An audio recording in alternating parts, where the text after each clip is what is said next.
Good afternoon, this is HorseRacingNation.com handicapper Jarrod Horak with your video feature race of the week. This week's feature race for Saturday, March 19th is going to be the 7th race from Santa Anita Park, the Grade 2 Santa Ana. This is for fillies and mares, and they're going to be traveling 9 furlongs on the turf course. Let's meet the 8-horse field.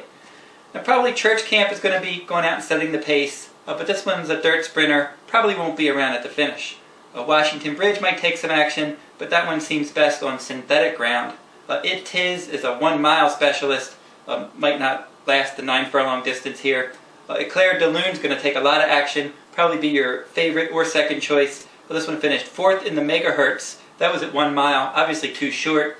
She's only run 2 good races in the U.S. They were both at Arlington Park last summer in the Modesty, and then she won the Beverly D after finishing 2nd in the Modesty. So maybe she favors Arlington Park's turf course. I'm going to try to beat her in here and make her prove that she can run the same race away from Arlington, and also that she's in that same sharp form, which she doesn't appear to be right now.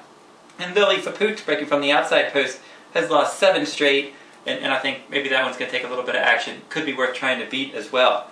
My top choice in here is going to be Turning Top. This one finished 6th in the 1 mile Buena Vista. That race was too short.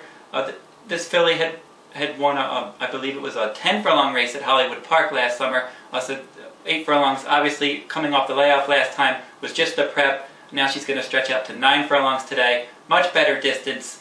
Trainer Simon Callahan reaches out for Joel Rosario. Now Rosario had ridden a couple horses in their last starts in here. He rode Blue Maiden, and he also rode Lily Faput, but he gets off of both of those, and he decides to go over to Turning Top. Now according to the Today's Racing Digest Jockey Trainer team stats, Joel Rosario, Simon Callahan are 3 for 5 together. Also, Rosario had ridden Turning Top twice last year, and she won both races. And speaking of Today's Racing Digest, they do have that $29 for 29 day. That fantastic special is still going on, so if you go over to todaysracingdigest.com, you can take advantage of that special. It's still going. I really do like Turning Top in here. I think she's going to set a good trip. She has tactical speed if need be. She can come from off the pace as well. She'll be finishing well, and she might go off at a little bit of a price. My second choice is going to be Malibu Pier. This one finished 3rd in the Buena Vista. That was a good effort. She has that good tactical speed, breaking down from the inside post. Rafael Bejarano rides, and he rides her well. She has 3 lifetime wins. Bejarano was aboard for all 3. If you're looking for a trifecta threat at a bit of a price, I would suggest maybe throwing in Blue Maiden underneath. This one finished 2nd in a downhill sprint. That was on February 24th.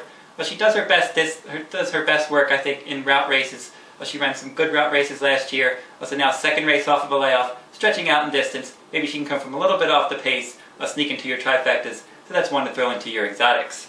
This is how I suggest playing this race. We're going to make a $20 win bet on Turning Top, and come back and play a $10 exacta box of Malibu Pier and Turning Top. This seems like a perfect time to take advantage of the Dish Network's great offer. They have those 80 channels of racing. Let's see, if you go over to the Horse Racing Nation site, click on one of the Dish Network ads. Perfect time to take advantage of their 80 channels and their racetrack television network. If you want to check out the Kentucky Derby Preps, the Keeneland Meet, the Triple Crown Series coming up, seems like a perfect time to take advantage of all those different racetrack channels that Dish Network has to offer. And that'll wrap up this week's video race of the week. This is HorseRacingNation.com handicapper Jarrod Horak. Good luck at the races.